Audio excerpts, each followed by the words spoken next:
দিন গড়িয়ে রাত আসে, মাস গড়িয়ে বছর আসে, বছর যায় বছর আসে। ঠিক 940 বছর পর মালাকুল মাউত আদম আলাইহিস সালামের কাছে আসলেন।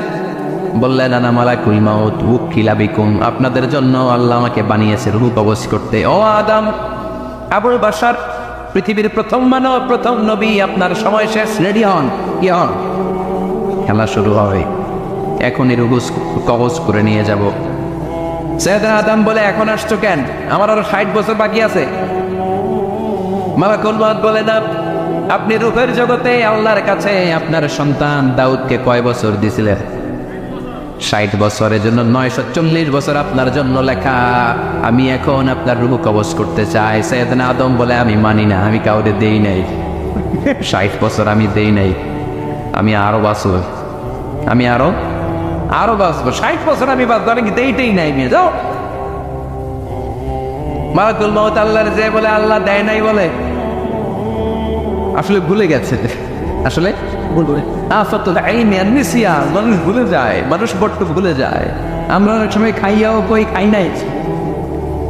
অনেক কিছু আপনি দিছিলেন কিন্তু ভুলে যাই, গলার নিচ দিয়ে নামার পরে কই তুমি কিচ্ছু দেও নাই। আছে না নাই? নাসিয়া আদম ফানাসিয়া বানু, আদম আলাইহিস সালাম ভুলে গেছেন, তাই আমরাও ভুল করি, ঠিক কিনা? এজন্য আমাদের নেতারাও বলে এটা দেব ওটা দেব, নির্বাচনের পর সব ভুলে যায়। আছে না নাই? ওই যে আদম আলাইহিস সালাম বলছে, আমরা ভুলে যাই। অন্যদের দোষ কি? ভুলে যায়, বেমালুম ভুলে যায়। আল্লাহ বললেন, মালাকুল মাউত আর জোরাজুরি করো না। 940 নয়, ঠিক 1000 বছর পরে আদমের কাছে যাবা। আমি আমার আদমের ভাগ্যে এই জিনিসটাই রেখে দিয়েছিলাম রে মালাকুল মাউত। আমি আগ থেকে এটাই রেখেছি, আমি জানতাম সে ভুলে যাবে। চিল্লা এখন সুবহানাল্লাহ। তার মানে পৃথিবীর সবচেয়ে লম্বা মানুষ, 60 হাত লম্বা, এত শক্তিশালী আদম আলাইহিস সালাম শ্রীলঙ্কা প্রথম নেমেছিলেন। 1 লাফ দিলে আদম আইন চলে যাইতেন। সুবহানাল্লাহ। কি লম্বা মানুষ, থাকতে পারছে? কথা নাই, গমে ধরছে। শেষ করে দেই।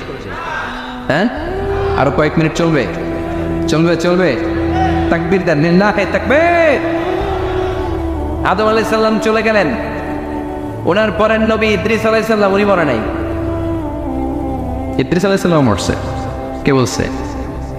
উনিও মরেছেন। তবে ওনার মৃত্যুর আজীব এক ঘটনা আছে, অনেক লম্বা কথা। এক ফেরেশতার সাথে ওনার বন্ধুত্ব হয়েছিল। বলেছিলেন, আমি আকাশ দেখতে চাই, আল্লাহর কাছে অনুমতি চাই। আল্লাহ বলল, ঠিক আছে, ইদ্রিসকে আকাশে ঘুরাও। প্রথম আকাশে ঘুরলেন, দ্বিতীয় আকাশে ঘুরলেন, তৃতীয় আকাশে ঘুরলেন, চতুর্থ আকাশে ঘুরলেন। ইন দ্য মিন টাইম চতুর্থ আসমানে মালাকুল মাউত পৃথিবীর দিকে নেমে আসছিল। ওই ফেরেশতা বলে, মালাকুল মাউত আপনি কই যান? মালাকুল মাউত বলে, একটু আগে আল্লাহ ফরমান জারি করেছে, চতুর্থ আসমানে আমার নবী ইদ্রিসের রূহ কবজ করো। সুবহানাল্লাহ। আমি বললাম, আল্লাহ আপনার পাঠানো নবী সাইয়েদনা ইদ্রিস থাকে দুনিয়ায়, চতুর্থ আসমানে পাবো কই? আল্লাহ কয়, কথা নাই, দৌড় দে। আমি দৌড় দিলাম, এসে দেখি ইদ্রিস আলাইহিস সালাম এখানে রেডি। সুবহানাল্লাহ। ওয়া রাফা'নাহু মাকানান আলিয়্যা। ইদ্রিস আলাইহিস সালামের রূহ কবজ দুনিয়ায় হয় না, চতুর্থ আকাশের মধ্যে হয়েছে। একটু চিৎকার করে পড়বেন সুবহানাল্লাহ। এরপরে সুলাইমান আলাইহিস সালাম, উনি তো মরে নাই, মরছে। উনি জিন চালাইতো, উনিও মরবে। শক্তিশালী একজন নবী ছিল। উনি মালাকুল মাউতকে বলেছিলেন, মালাকুল মাউত আমার মৃত্যুর সুয়াইয়া, সামান্য কিছু আগে আমারে বইল, আমার একটা কাজ আছে। মালাকুল মাউত মৃত্যুর কিছু সময় আগে এসে বলল, সুলাইমান টাইম ইজ আপ, সময় শেষ, অল্প কিছু সময় বাকি, কি করবেন করেন। সাইয়েদনা সুলাইমান জিনদেরকে ডাকলো, ও জিনেরা, বিশাল একটা প্রজেক্ট আছে, প্রজেক্টে কাজ শুরু করো। আর কিছু জিনকে বললো, চারদিকে গ্লাস ফিটিং করা একটা রুম বানাও। সাইয়েদনা সুলাইমান আলাইহিস সালাম গ্লাস ফিটিং করা রুমের ভেতরে ঢুকলেন। এই রুমে ঢুকার দরজা নাই, হাতে একটা লাঠি নিলেন। কি নিলেন? লাঠির মধ্যে ভর করে দাঁড়িয়ে রইলেন আর জিনদের দিকে তাকিয়ে রইলেন। জিনেরা এত বদমাশ ছিল, সাইয়েদনা সুলাইমান দাঁড়িয়ে না থাকলে কাজ করতো না। ছিল ফাঁকিবাজ। কি ছিল? দাঁড়ায় না থাকলে আজও লোকজন কাজ করতে চায় না, ঠিক কিনা? মালিক দাঁড়ায় থাকলে ঠিকই কাজ হয়ে যায়। সুলাইমান আলাইহিস সালাম লাঠির মধ্যে ভর দিয়ে দাঁড়িয়ে রইলেন আর বললেন, কাজ করো। জিনেরাও কাজ শুরু করলো। ওদিকে মালাকুল মাউত এসে বলে, ও সুলাইমান সময় তো শেষ। সুলাইমান বলে, সমস্যা নাই, রূহ কবজ কর। উনি লাঠির মধ্যে ভর দিয়ে দাঁড়িয়ে রইলেন। গ্লাস ফিটিং করার রুমের ভিতরে কোরআন সাক্ষী। মালাকুল মাউত ওইভাবে লাঠিতে ভর দেওয়া অবস্থায়, দাঁড়ানো অবস্থায় সাইয়েদনা সুলাইমান আলাইহিস সালামের রূহ কবজ করে নিলেন। উনি এমন ভাবে দাঁড়িয়েছেন, রূহ চলে গেল, লাশ হয়ে দাঁড়িয়ে রইলেন, লাঠির মধ্যে দাঁড়িয়ে আছেন, জমিনের মধ্যে লুটিয়ে পড়ে নাই। সুবহানাল্লাহ। জিনগুলো দূর থেকে ভাবতো বস তো দাঁড়ায় আছে। কে দাঁড়ায় আছে? জিনারা মনে করছে বস দাঁড়ায় আছে, কাজ করতে হবে। করতে করতে পুরা প্রজেক্টের কাজ শেষ। ইন দ্য মিন টাইম ঝিঝি পোকা, ওই পোকা যেই পোকা কাঠ খেয়ে ফেলে, এই কাঠ খাওয়ার পোকা সুলাইমান আলাইহিস সালাম লাঠির ভেতরে ঢুকে লাঠিও খেয়ে ফেলেছে। সাইয়েদনা সুলাইমান আলাইহিস সালাম তপাস করে জমিনে পড়েছে। আর জিনেরা কয় হায় হায়, খালি খালি কাম করছে এতদিন। সুবহানাল্লাহ বলবেন না? সুলাইমান আলাইহিস সালাম বাঁচতে পারে নাই, চলে গেলেন। মুসা আলাইহিস সালাম মরছে, উনি মরবে কেন? উনি তো রানী মারে মরছে। এক খাপ্পরে ফেরাউনের বাবুর্চি নাই, মুখের আগে হাত চলতে কয়েকজন, এর মধ্যে মুসা আলাইহিস সালাম আছে না নাই? মালাকুল মাউত মানুষের আকৃতিতে অনুমতি না নিয়ে ঘরের ভেতরে ঢুকে গেল। ঢুকে বলে আনা মালাকুল মাউত, আমি মৃত্যুর ফেরেশতা। তো কি চাও? জিতু আন আকবাদা রূহাক, আপনার রূহ কবজ করতে আসছি। কিন্তু মুসা আলাইহিস সালাম দেখতেছেন দিব্য একজন মানুষ, কি দেখে? আবার সালাম দেয় নাই, অনুমতি নিয়ে ঢুকে নাই। ও মিয়া, অনুমতি নিয়ে ঘরে ঢুকানোর দরকার আছে না নাই? মুসা আলাইহিস সালামের মেজাজ বড় গরম। উনি বললেন কি করবি? কয় আপনারে মারবো। কয় এদিকে আয়। মালাকুল মাউত মনে মনে ভাবে এতদিন সব মানুষগুলো আমারে দেখলে দিত দৌড়, আজকে মনে হয় আমারে দিতে হবে দৌড়। এক পা গায়ে দুই পা পেছায় সাহস করে সামনে গেলেন। আবার মুসা আলাইহিস সালাম দিলেন এরকম থাপ্পড়। ফাসাক্কাহু ফাফাকু আইনা, বুখারীর বর্ণনা, এক থাপ্পড়ে চোখ নাই। ঠিকই মালাকুল মাউত দৌড়, এক দৌড়ে আল্লাহর কাছে। আল্লাহ বললেন রাখো, এটা মুসা আলাইহিস সালাম, তার মেজাজ বড্ড গরম, আমাকে কথা বলতে হবে। আল্লাহ বললেন মুসা, বুখারীর বর্ণনা, গরুর পিঠের উপর হাত রেখে দাও। রাখা বলো, তোমার হাতের নিচে গরুর যত পশম, প্রত্যেক পশমের বিনিময়ে এক এক বছর করে হায়াত বাড়িয়ে দিলাম। মুসা আলাইহিস সালাম অনেক চালাক নবী, উনি বললেন আল্লাহ আমার হাতের নিচে যদি গরুর 2000 পশম থাকে, তার মানে 2000 বছর হায়াত বাড়িয়ে দিলেন, কিন্তু এক্সট্রা হায়াত যখন শেষ হয়ে যাবে এরপরে কি হবে? আগে ওইটা বলেন। আল্লাহ বললেন সুমাল মাবউত, তারপরে তো মুসা মরতেই হবে, আসতেই হবে। সাইয়েদনা মুসা আলাইহিস সালাম বললেন ফাল আনা, তাহলে আর দেরির দরকার নাই, এখনই আমি আপনার কাছে চলে যেতে চাই। মালাকুল মাউত মুসা আলাইহিস সালামের রূহ নিয়ে উড়াল দিলেন। সুবহানাল্লাহ। বাঁচতে পারছে?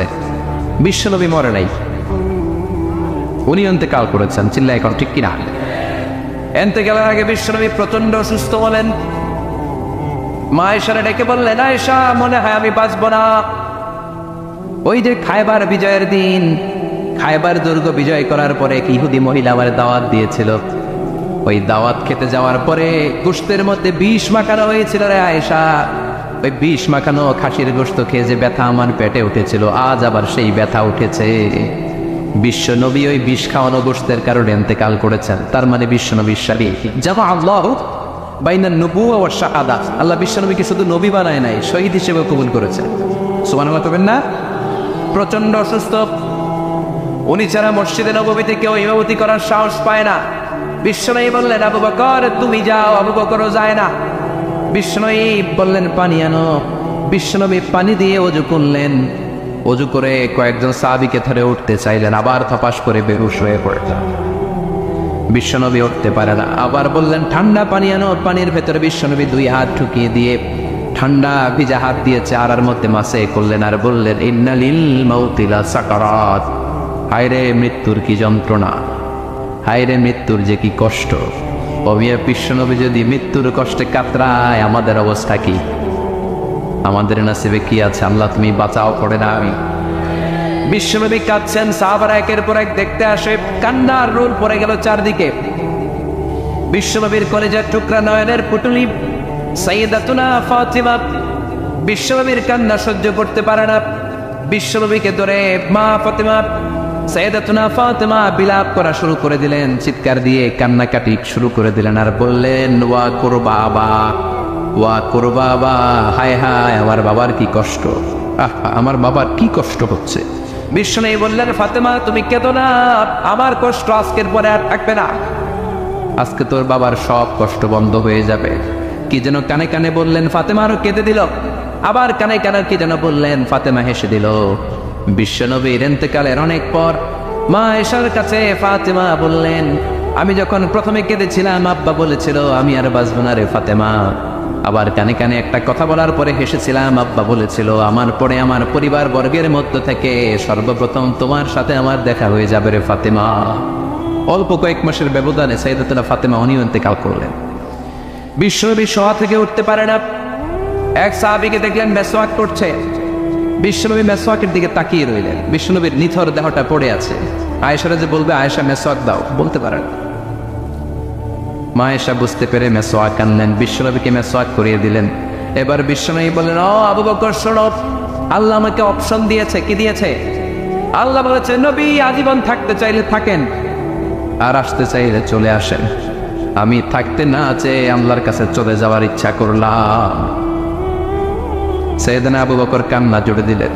বিশ্বনবী বললেন, আসসালাত আসসালাত, ও আমার উম্মতেরা, নামাজ তরক করো না। ইন্তেকালের আগে বললেন, নামাজ ছেড়ে দিও না। আর বললেন, ওয়ামা মালাকাত আইমানুকুম, তোমাদের অধীনস্থ কর্মচারীদের সাথে খারাপ আচরণ করো। ঘাম শুকানোর আগে পয়সা দিয়ে দিও। আর হাত দুটো উঁচু করে বললেন, আল্লাহুম্মা ইলা রাফিকিল আলা, ও আল্লাহ আমি আপনার কাছে যেতে চাই। এই কথাটা বলে বিশ্বনবীর হাত দুইটা থপাস করে জামিনে পড়ে গেল। বিশ্বনবীও চলে গেলেন। থাকতে পেরেছে কেউ? চিন্নায় বলেন। এজন্য আমরা আল্লাহর কাছে ইমানই মৃত্যু চাই। কি মৃত্যু? আমরা উত্তম মৃত্যু চাই। চিন্নায় বলেন, কি মৃত্যু? এজন্য মরণের আগে ইমান নিয়ে মরার দরকার আছে না নাই? বিশ্বনবী দোয়া করতেন, আল্লাহুম্মা রযুকনা হুসনাল খাওয়াতিম, ও আল্লাহ আমাদের শেষটা যেন ভালো হয়। শেষ কথা বলি, এদিকে তাকান, মনোযোগ আছে। বলতেন, আল্লাহুম্মা রযুকনা হুসনাল খাওয়াতিম, ও আল্লাহ আপনি আমাদেরকে ইমানের মৃত্যু দেন, আমাদের শেষটা ভালো করেন। কারণ সব ভালো তার শেষ ভালো। জানেন না এটা আপনারা? সব ভালো তার শেষ ভালো। আজীবন ইসলামের পক্ষে, আজীবন নামাজি মুত্তাকি, মরার আগে কাফের হয়ে মনে এরকম আছে না নাই? মরার আগে শাহবাগের মঞ্চে উঠে ভাষণ দেয়, ভাইয়েরা আমার আছে না নাই? আবার আজীবন কাফের, ইসলামের বিরোধী, ইন্তেকালের আগে কালিমা পড়ে সব মাফ করায় আছে না নাই? বিশ্বনবীর শ্বশুর আবু সুফিয়ান, নাম শুনছেন? বদরের যুদ্ধে বিশ্বনবীর বিরুদ্ধে, মক্কায় বিশ্বনবীর ঘুমাতে দেয় নাই, উহুদের যুদ্ধে বিশ্বনবীর সাথে ফাইট, খন্দকের যুদ্ধে বিশ্বনবীর সাথে মারামারি, আহজাবের যুদ্ধে কিলাকিলি, সারাটা জীবন বিশ্বনবীর সাথে মারামারি, মক্কা বিজয়, কালিমা পড়ে মুসলমান হয়েছে। গোটা জীবনে যা অন্যায় করেছে সব মাফ করে দিয়েছে কে? এজন্য আমরা আল্লাহরে বলি, আল্লাহ কালিমাটা পড়তে পড়তে যেন আমরা মরতে পারি। চিৎকার করে পড়ে না আমিন। জিহাদের ময়দানে এক সাহাবা যুদ্ধ করতে লাগলেন। বুখারীর বর্ণনা, যুদ্ধ করতে করতে কাফেরদেরকে মারতে মারতে, হাদিসের ভাষ্য, লা ফাযা ওয়ালা শাযা ইল্লা ইয়াদরিবুহা বিসাইফি, তার সামনে যত কাফের আসে সে কচু কাটা করে। অন্য সাহাবীরা খুশি হয়ে যায়। অন্য সাহাবীরা বলে, আজকের সব সওয়াব এই সাহাবী পেয়ে যাবে। কিন্তু বিশ্বনবী হঠাৎ করে একটা কথা বললেন, ওই কথা শুনে সাহাবীরা অবাক। বিশ্বনবী বললেন, হুয়া ফিন্নার, ও জাহান্নামে যাবে। কই যাবে? জিহাদের ময়দানে এক মুজাহিদ সাহাবী কাফিরদেরকে মেরে শেষ, কিন্তু বিশ্বনবী বললেন কই যাবে? কথা কয় না। এক সাহাবী কয়, ঘটনা কি? এত বড় মুজাহিদ ফি সাবিলিল্লাহ কেন জাহান্নামে যাবে? আমি লুকিয়ে লুকিয়ে দেখি। লুকিয়ে লুকিয়ে ওই সাহাবী দেখে, মুজাহিদ সাহাবী যুদ্ধ করতে করতে কাফিরদের বিশাল একটা ঘাটির ভেতরে ঢুকে গেল। মারতে মারতে মারতে মারতে হঠাৎ এক কাফেরের আঘাতে এই মুজাহিদ সাহাবীর ডান হাতটা কাটা পড়ে গেল। এবার ডান হাত দিয়ে ফিনকি দিয়ে রক্ত বের হতে শুরু করলো। মুজাহিদ সাহাবী আর যন্ত্রণা সহ্য করতে পারে না। যন্ত্রণা সহ্য করতে না পেরে কাতরাতে কাতরাতে নিজের হাতের ছুরিটাকে জমিনের মধ্যে গেড়ে দিয়ে ছুরির উপরে ঝাঁপিয়ে পড়ল। পেটের এই দিক দিয়ে ঢুকে ওপাশ দিয়ে বের হয়ে গেল, এফার ওপার হয়ে গেল, মানে আত্মহত্যা করলো। ঠিক কিনা? জাহান্নামী নাই? কথা কর। লুকিয়ে লুকিয়ে যে সাহাবা দেখেছে, চিৎকার দিয়ে বিশ্বনবীর কাছে যেয়ে বলে, আশহাদু আন্নাকা রাসূলুল্লাহ, ও নবী আপনি যে আসল নবী, কোনো সন্দেহ নাই, আমি লুকিয়ে লুকিয়ে দেখেছি। ওই মুজাহিদ সাহাবা বেঁচে নাই, সে কাফেরের আঘাতে শহীদ হয় নাই, নিজের পেটে নিজে ছুরি ঢুকিয়ে আত্মহত্যা করেছে। আজীবন বিশ্বনবীর সাথী, মরার আগে জাহান্নামী। আমরা কেউ জানি না আমাদের শেষটা কেমন হবে। এজন্য আমাদের শেষটা ভালো হোক, ভেরি সেন্সিটিভ ইস্যু। আমাদের শেষটা ইমানের হোক, এখন যেমনি মাথা ঠিক আছে, বুদ্ধিমত্তার সাথে শাহাদাত বাক্যের উপর যেন আমরা মরতে পারি, আমরা পড়ি আমিন। চিল্লায় পড়েন আমিন। কি করে বুঝবেন মৃত্যুটা ভালো হলো?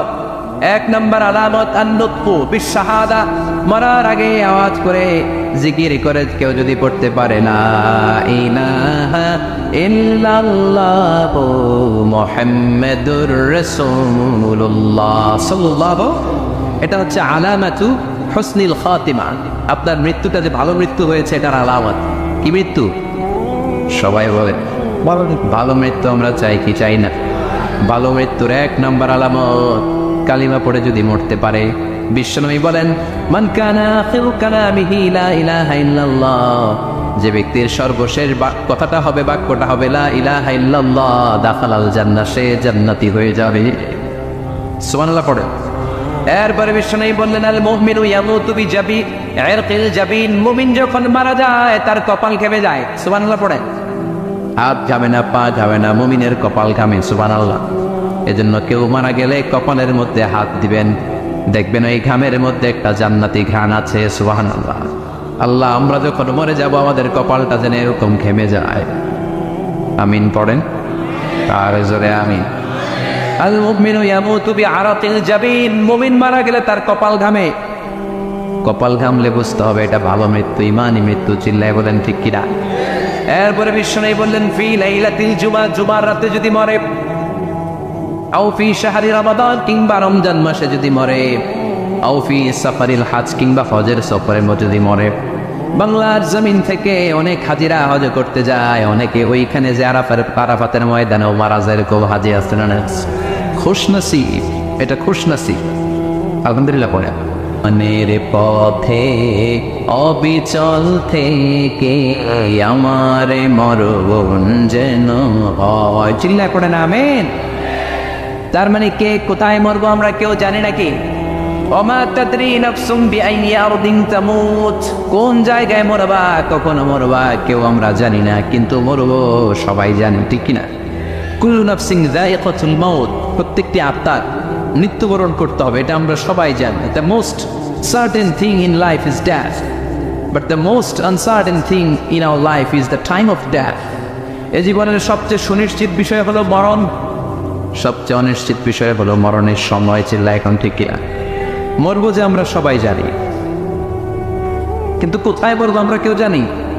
জানি আমরা সবাইকেই মরতে হয়, জন্মালেই মরতে হবে, চলে যেতে হবে, থাকা যাবে না। এটাই হলো পৃথিবীর পদ্ধতি।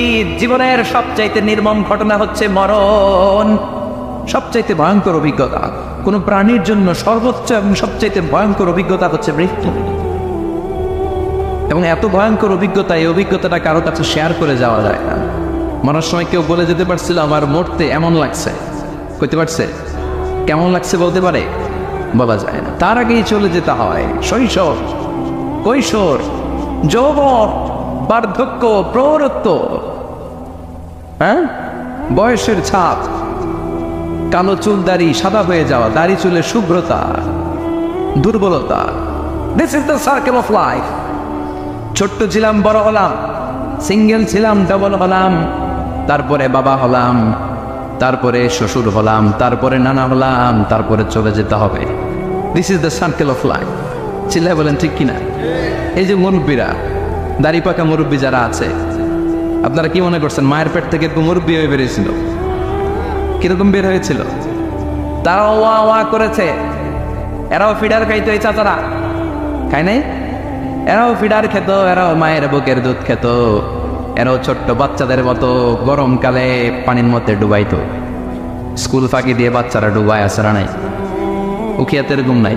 আর ছোট্ট বাচ্চা ছিল, বড় হলো, বার্ধক্যে উপনীত হলো। This is the circle of life. চলে যেতে হবে। বিশ্বনবী বললেন আমার উম্মতি মা বাইনা সিত্তিনা ইলা সাবঈন, আমার উম্মতের গড় বয়স হলো 60 থেকে 70। এই উম্মতের গড় বয়স কত? 60 থেকে 70। ওয়া আকাল্লুহুম মাইয়াজুজু যালিক, অল্প কিছু মানুষ আছে যারা 70-এর বেশি হায়াত পায়। এখানে 70-এর বেশি আছেন কারা? হাত তোলেন দেখি তো। কয়জন? 1 জন, 2 জন, 3 জন? মাশাআল্লাহ, আল্লাহ আরো হায়াত দেখ। আল্লাহ এদেরকে আরো হায়াত দারাজ করুক, চিল্লায় বলেন আমিন।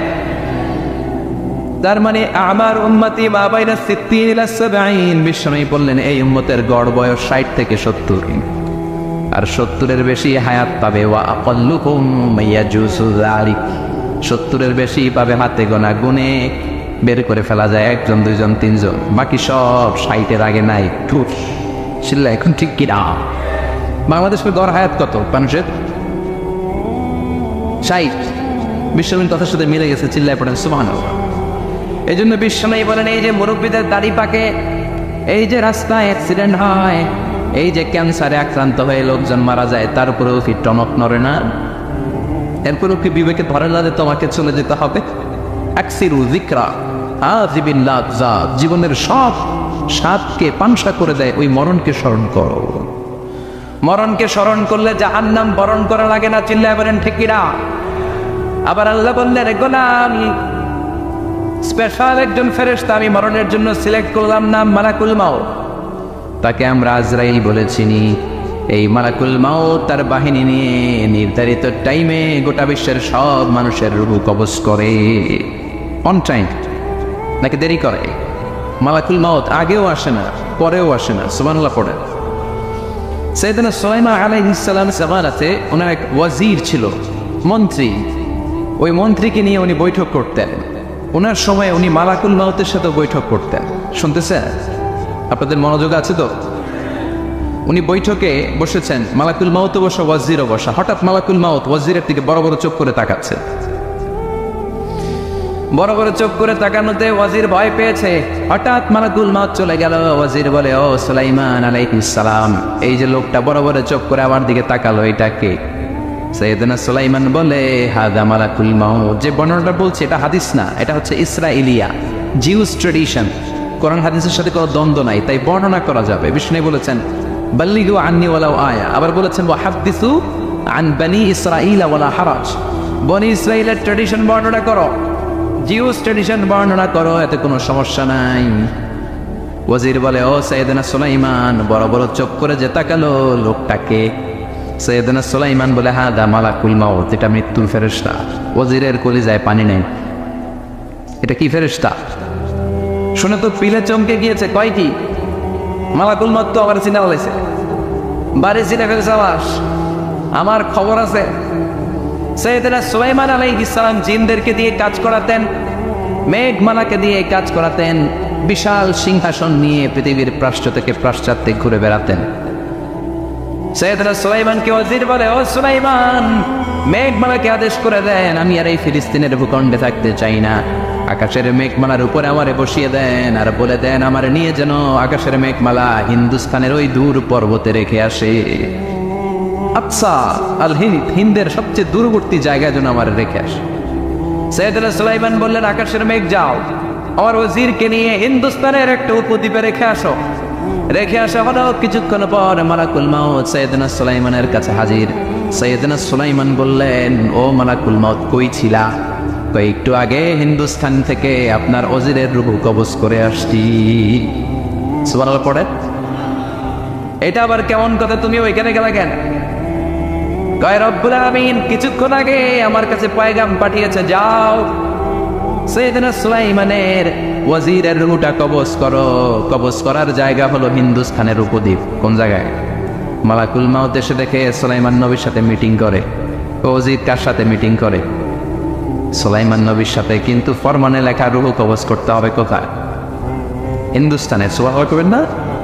এই জন্য বড় বড় চোখ করে আমি তাকিয়েছি, আর মনে মনে ভাবলাম টাইম তো নাই, কারণ মৃত্যু তো অন টাইমে হতে হয়, এখনই ওর রূহ কবজ করতে হবে। কেমন করে ওইখানে যাবে আমি জানি না, আমি আগে চলে যাই। মালাকুল মাউত চলে গেল, যে দেখে ওই জায়গায় ওয়াজির হাজির।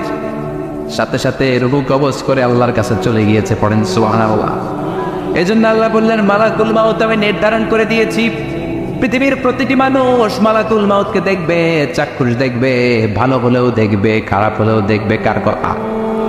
ভালো মানুষ যদি হয়, আল্লাহওয়ালা যদি হয়, ইসলাম প্রিয় যদি হয়, ডানপন্থী যদি হয়, মৃত্যুর সময় মালাকুল মাউত আলা সূরাতি শাবিন আলা আহসানি সূরা, একজন যুবকের আকৃতিতে চমৎকার তবতবে সাদা একটা জুব্বা পরে জান্নাত থেকে জান্নাতি কাপড় নিয়ে হানুত মিন হানুতিল জান্নাত, জান্নাতের সুগন্ধি নিয়ে বহু রোগীর মাথার সামনে এসে বসে যায় আর দেহটার ইঙ্গিত করে বলে, ইয়া আইয়াতুহান নাফসুত তাইয়্যিবা, ও পবিত্র আত্মা।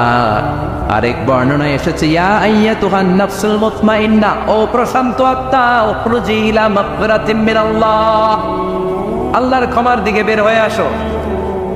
উখরুজি ইলা মাগফিরাতিম মিনাল্লাহি ওয়া রিদওয়ান, আল্লাহর ক্ষমার সন্তুষ্টির দিকে রুহুটা বের হয়ে আসো। স্মুথলি বলার সাথে সাথে মুমিনের দেহ থেকে রুহুটা বের হয়ে আজরাইলের হাতে চলে যায়। স্মুথলি বলার সাথে সাথে স্বাচ্ছন্দ্যে আনন্দে মুমিনের দেহ থেকে রুহুটা সা করে বের হয়ে মালাকুল মউতের হাতে এসে পড়ে। পড়েন সুবহানাল্লাহ। আল্লাহ এমন মৃত্যু তুমি আমাদের নসিবে রেখে দিও, চিৎকার করে পড়েন আমিন। আর যারা ইসলাম মানে নাই, আর যারা কোরআন মানে নাই, আর যারা দিন কায়েমের আন্দোলন করে নাই, দিনকে ভালোবাসে নাই, বাম আর রামপন্থী ছিল, নাস্তিক ছিল, ইসলাম বিরোধী ছিল, তাদের কাছেও মালাকুল মাউত আসে কি আসে না? চিল্লায় বলে না, সে কি আসে না? তাদের কাছেও আসে, কিন্তু আলা সূরাতি আকবাহি রাজুল, একজনের চেহারা যত ভয়ঙ্কর হতে পারে, যত নিকৃষ্ট হতে পারে, এরকম ভয়ঙ্করতম নিকৃষ্ট দুর্গন্ধওয়ালা একটা চেহারা নিয়ে আসে। রিজলাহু ফিল আরদ, পা থাকে জমিনে, রাসুহু ফিস সামা, হাদিসের বর্ণনা, পা দুইটা জমিনে, মাথা আকাশে। এসে দমক দিয়ে জালিমের মাথার সামনে এসে বলে, ইয়া আইয়াতুহান নাফসুল খাবিসা, হে পাপাত্তা, হে অপবিত্র আত্মা, উখরুজি ইলা সাফাতিল্লাহি ওয়া গাদাবিহি, আল্লাহর রাগের দিকে, আল্লাহর অসন্তুষ্টির দিকে বের হয়ে আয়। মালাকুল মাউতের এই অর্ডার পাওয়ার সাথে সাথে রুহুটা কিন্তু বের হয় না। মুমিনের রুহুকে ডাক দিলে যেমনি স্মুথলি বের হয়, কাফিরের রুহু এভাবে বের হয় নাই। কথা বলে, রুহুটা ডানে যায়, ফাতাতাফাররা, একবার রুহুটা ডানে যায়, আবার রুহুটা বায়ে যায়, আবার সামনে যায়, পায়ে যায়, হাতের মধ্যে ঢুকে ডানে বায়ে যায়। মালাকুল মাউত আবার ধমক দিয়ে বলে, ইয়া আইয়াতুহান নাফসুল খাবিসা, পাপাত্তা, বের হয়ে আয়। রুহুটা আবার ডানে যায়, বায়ে যায়, সামনে যায়, পেছনে যায়। এবার খপাস করে মালাকুল মাউত রুহুকে ধরে টান হারে। সারা দেহটা থেকে প্রাণ রস সিক্ত করতে করতে দেহ থেকে রুহুটাকে টেনে হিচড়ে বের করে আনে। আর মুমূর্ষ রোগীটা চিৎকার মারতে থাকে, পড়েন না আউযু বিল্লাহ। একটা জীবন্ত ছাগল, একটা জীবন্ত ছাগলের চামড়াগুলো জবাই না দিয়ে কেউ যদি টেনে টেনে বের করে, ছাগল জবাই হয় নাই কিন্তু চামড়া এক পাশ থেকে টেনে টেনে টেনে হিচড়ে আপনি গা থেকে বের করলে যত কষ্ট হয়, এর চেয়েও বেশি কষ্ট দিয়ে মালাকুল মাউত বামপন্থী আর কাফেরদের রুহুটা দেহ থেকে বের করে আনে। পড়েন না আউযু বিল্লাহ। আমাদের রুহুটা যেন আল্লাহ, মুমিনদের রুহু আপনি যেভাবে কবজ করেন, ওইভাবে যেন আমাদের রুহুটা বের হয়ে আসে। আর জোরে পড়েন আমিন। এজন্য আল্লাহ বললেন, বাল তু'থিরুনাল হায়াতাদ দুনিয়া ওয়াল আখিরাতু খায়রুম ওয়া আবকা। পাগলের মতো হচ্ছন্ন হয়ে এই দুনিয়াটার পেছনে ছুটে বেড়াও, এই দুনিয়া আসল নয়, আখিরাত হলো আসল। চিল্লায় বলেন ঠিক কিনা? অস্থির, আমরা অস্থির, আমরা ব্যস্ত দুনিয়ার লোভে আর মোহে পড়ে আমাদেরকে যে মরতে হবে, চলে যে যেতে হবে, এটা ভাবার সময় আমাদের নাই। চিল্লাই কারণ ঠিক কিনা?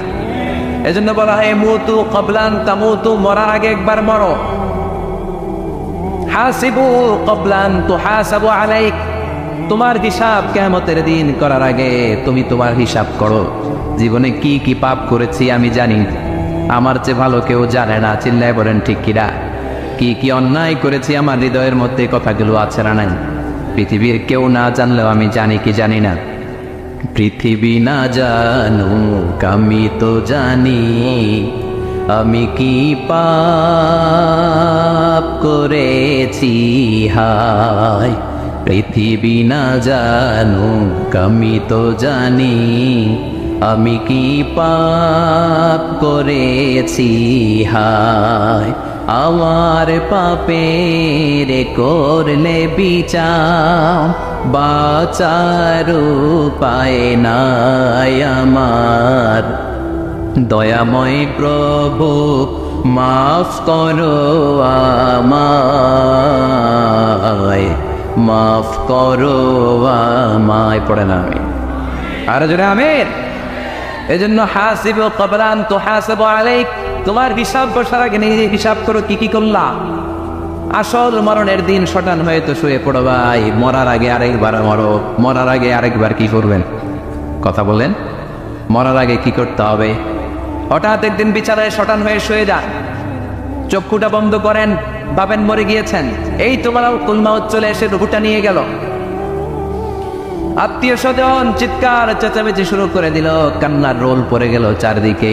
মাইকের মধ্য দিয়ে, মসজিদের মাইকে অ্যানাউন্স হয়, অমুক এলাকার নিবাসী অমুক ভাই আমাদের মধ্যে দুনিয়ায় নাই, তার জানাজা হবে আজকে সারা নামাজের পর। সবাই এসে রুহের মাগফিরাত করে, সবাই আপনারে দেখতে আসবে, কেঁদে কেঁদে লোকজন আপনারে কবর দিতে আসবে। চিল্লায় বলেন ঠিক কিনা? কেঁদে কেঁদে সবাই আসবে দেখার জন্য। ছেলেগুলো কাঁদবে, স্ত্রী কাঁদবে, বাবা মা কাঁদবে, বন্ধু বান্ধব কাঁদবে, আর ঘরের মধ্যে রাখা হবে না। এবার আপনাকে গোসল দেওয়ার পালা। চক্ষু বন্ধ করে চিন্তার দরকার আছে না নাই? কথা বলেন। হঠাৎ করে,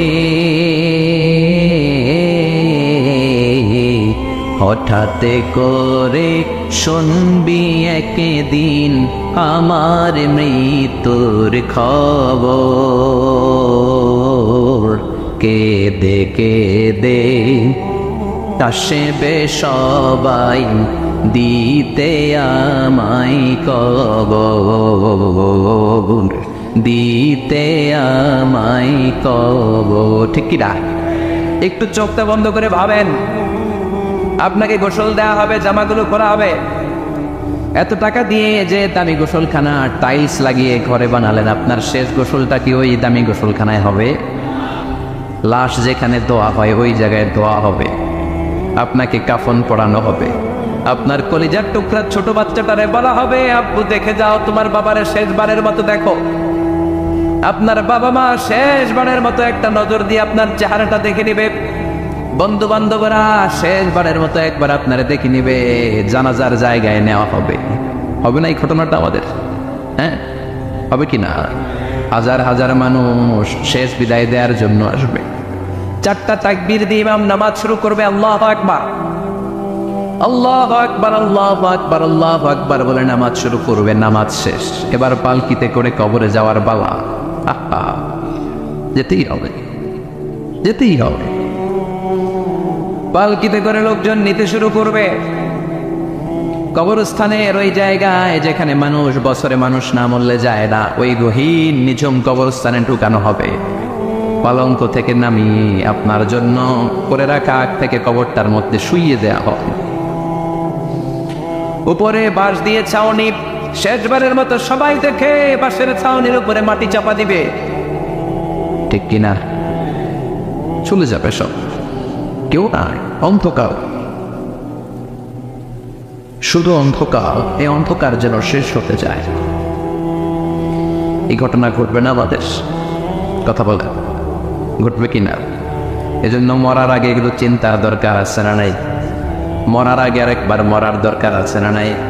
এজন্য রব্বুল আলামিন বলেন, বাল তুসিরুনাল হায়াতাদ দুনিয়া ওয়াল আখিরাতু খায়রুন ওয়া আবকা। এই দুনিয়ার জীবনটাকে তোমরা আসল জীবন মনে করো, এটা আসল জীবন নয়। আসল জীবন হলো কবরের জীবন। চিল্লায় বলেন ঠিক কি না? আল্লাহ তোমার এই দুনিয়ায়,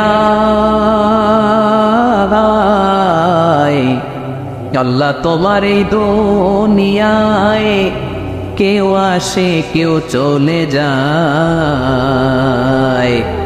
তবু তোমার ভয়ে কারো কাঁদে না হৃদয়। এই দুনিয়াতে আমার বদলে গেল মন। চারিদিকে দেখি শুধু সুখেরই স্বপন, ভাবলো না মন আল্লাহ ছাড়া,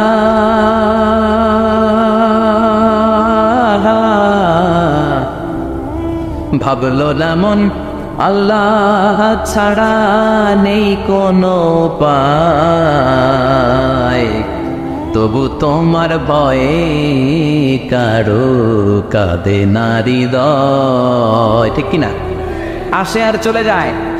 প্রতিদিন মাইকে অ্যানাউন্স শুনি, অমুক এলাকার অমুক লোক নাই, দাদা গেল, বাবা গেল, বড় ভাই গেল, আত্মীয় স্বজন গেল, আমাকেও যেতে হবে, এই চিন্তা মাথায় নাই, চিল্লা এখন ঠিক কিনা? এজন্য লাইফটা হলো one time, one chance, second কোনো চান্স আপনাকে দেয়া হবে নাকি? কাফেররা বলবে ইয়া রাব্বি আরেকটা সুযোগ দেন, লাউ আন্না লানা কাররা ইয়ানি মাররা, আল্লাহ আরেকটা সুযোগ যদি পেতাম দুনিয়াতে ভালো করে আসতাম। আল্লাহ বলবেন ইন্নাহা কালিমাতুল কাইলুহা, এটা শুধু তাদের মুখের কথা, তাদেরকে আবার সুযোগ দিলেও তারা কিচ্ছু করবে না, চিল্লা এখন ঠিক কিনা? এজন্য একটা চান্স আমরা পেয়েছি, এই দুনিয়ার ওয়ান চান্সে আমরা ভয় পাবো একজনকে, চিল্লায় বলেন তিনি কে? এজন্য যেতে আমাদেরকে হবে, এই মরণ থেকে পালানোর কোনো সুযোগ কেউ পালাতে পারে নাই। এই মরণ হলো আখিরাতের প্রবেশদ্বার। মরণ নামক পালকিতে চড়ে আমরা কবরের ভেতরে ঢুকি। মরণ হলো প্রথম পর্ব, কবর হলো দ্বিতীয় পর্ব, যেরকম ঠিক কিনা? এজন্য বিশ্বনবী বললেন আল কবর রাউদাতুম মিন রিয়াদিল জান্নাহ ওয়া হুফরাতুম মিন হুফারিন নার। কবর হলো কারো জন্য জান্নাতের বাগান, কারো জন্য জাহান্নামের গর্ত। আমরা বলি আল্লাহ আমাদের কবরটারে জান্নাতের বাগান বানাও। আর জোরে পড়ে না আমিন। আবার বিশ্বনবী বললেন ইন্নাল কবরা আউয়াল মানজিল মিন মানাজিলিল আখিরা। কবর হলো আখিরাতের মানজিলগুলোর প্রথম মানজিল। আখিরাতে একটার পর একটা অনেকগুলো স্টেশন আপনাকে পার হতে হবে। প্রথম স্টেশনটার নাম হলো কবর। প্রথম স্টেশনের নাম কি? এই কবর নামক স্টেশনে যদি আপনি মাফ পেয়ে যান, সামনের সব স্টেশনগুলোতে মাফের ব্যবস্থা করবে কে? আল্লাহ। আর কবর নামক স্টেশনে যদি ধরা খেয়ে যান, আপনার মায়ের আছে না নেই? লাশটাকে যখন রাখা হয়, লাশটা চিনে কে আমারে রাখলো, কে আমাকে ধৌত করলো, কে আমারে কাফন পড়ালো। এজন্য বিষ্ণু বলেছেন মৌর্ষের সামনে বসে বসে পড়ো লা ইলাহা ইল্লাল্লাহু মুহাম্মাদুর রাসূলুল্লাহ লাকিনু মাউতাকুম। লা ইলাহা ইল্লাল্লাহ, মৌর্ষের সামনে দাঁড়িয়ে দাঁড়িয়ে পড়ো লা ইলাহা ইল্লাল্লাহ। এই লা ইলাহা হচ্ছে জীবিতদের জন্য কালিমা, আর আমরা মরার পরে জিকির করি, ঠিকই না? আমাদের দেশের অনেক জায়গায় লাশ নিয়ে কবরে যাওয়ার সময় লা ইলাহা পড়ে না। না, এটা আগের জিকির, মরার আগের জিকির। মরার আগে আপনাকে অ্যানাউন্সমেন্ট দিতে হবে আল্লাহ ছাড়া কোনো ইলাহ নাই, বিশ্বনবী হচ্ছেন শেষ নবী এবং রসুল, চিল্লায় বলেন ঠিক কি না? লাশটাকে যখন রেখে দেয়া হয়, বিশ্বনবী যত মানুষকে কবরে রেখেছে তারপরে দাঁড়িয়েছেন আর বলেছেন ইস্তাগফিরু লিআখিকুম, তোমার ভাইদের জন্য তোমরা দোয়া করো, ফাইন্নাহু লা ইউসাল, এখনই তাকে কবরে সওয়াল করা হবে। কবরে প্রশ্ন আসছে না নাই? কথা বলেন। বিশ্বনবী খাদিজাতুল কুবরা, ওনার প্রথম স্ত্রী খাদিজাতুল কুবরা তাহেরাকে কবরের মধ্যে রেখে দিয়ে কাঁদতে শুরু করলেন, চোখের পানি ছেড়ে অনেক দোয়া করলেন। দোয়া শেষে সব সাহাবারা ঘরে ফিরে যায়, বিশ্বনবী যায় না। সাইয়েদনা আবু বকর বললেন ও নবী চলেন ঘরে যাই। অনেক তো দোয়া করলেন, বিশ্বনবী বললেন আবু বকর তুমি যাও, আমি যাব না। এইটা সাধারণ মহিলা না, এটা বিপদের দিনের সঙ্গিনী খাদিজা। মক্কায় যখন আমার কেউ ছিল না, খাদিজা আমারে বলে নাই। 3 বছর কাফিররা আমাকে জেলখানায় বন্দি রেখেছিলাম, শিয়াবে আবি তালেবের জেলখানা। আমার স্ত্রী ওই জেলখানার জীবনেও আমারে ছাড়ে নাই, আমার সাথে 3 বছর খাদিজাও জেল খেটেছে। একটাই মহিলা, যেই মহিলাকে আল্লাহ আরশের উপর থেকে সালাম দিয়েছে, মহিলাটার নাম খাদিজা। আল্লাহু আকবার। আমার সব সন্তান আল্লাহ খাদিজার পেট থেকে দিয়েছে। ফাতেমাতুজ জোহরা খাদিজার মেয়ে, জাইনাব খাদিজার মেয়ে, উম্মে কুলসুম খাদিজার মেয়ে, রুকাইয়া খাদিজার মেয়ে, আবুল কাসেম বিশ্বনবীর ছেলে খাদিজার ছেলে, আব্দুল্লাহ যাকে তাইয়্যিব এবং তাহের নামে আমরা চিনি, সেও খাদিজার ছেলে। সুবহানাল্লাহ। ও আবু বকর, আমার এই কলিজার টুকরা প্রিয়তমা খাদিজারে রেখে দিয়ে কেমনে বাসায় যায়? তুমি যাও, আমি দাঁড়িয়ে থাকবো। এখনই মুনকার নাকির এসে খাদিজারে প্রশ্ন করবে, আমি দেখবো খাদিজা উত্তর দিতে পারে কিনা। আর প্রশ্নের উত্তর যদি ভুল করে ফেলে, কবরের উপর থেকে আমি নিজে প্রশ্নের উত্তর দিয়ে দেব। সাইয়েদনা জিবরাইল বললেন নবী আপনার আর দাঁড়িয়ে থাকার দরকার নাই, আবু বকরের সাথে করে চলে যান। আল্লাহ জানিয়ে দিয়েছে খাদিজার কবরের প্রশ্নে যদি কোনো সমস্যা হয়, আরশের উপর থেকে খাদিজার প্রশ্নের জবাব আল্লাহ নিজে দিয়ে দিবে। এজন্য কবরের আযাব থেকে বিশ্বনবী পানাহ চেয়েছেন। বিশ্বনবী বলেছেন আল্লাহুম্মা ইন্না নাউযু বিকা মিন আযাবিল কবর। ও আল্লাহ, কবরের আযাব থেকে তুমি আমাদেরকে বাঁচাও, পড়ে না আমিন।